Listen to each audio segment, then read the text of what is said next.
بناء على معلومات مؤكدة واردة إلى أفراد الفرقة الإقليمية للدرك الوطني بالحمادة، نشاط منشأة مختصة في إعادة رسكلة أكياس بلاستيكية بطريقة غير قانونية.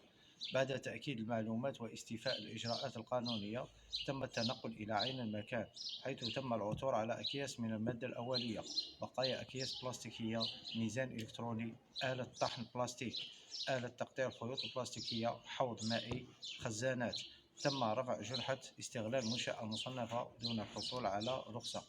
تم إنجاز محضر قضائي وإرساله إلى الجهات القضائية. يبقى الرقم الأخضر 1055 وموقع الشكاوي المسبقة ppgian.mdn.dz في خدمة المواطن 24 ساعة على 24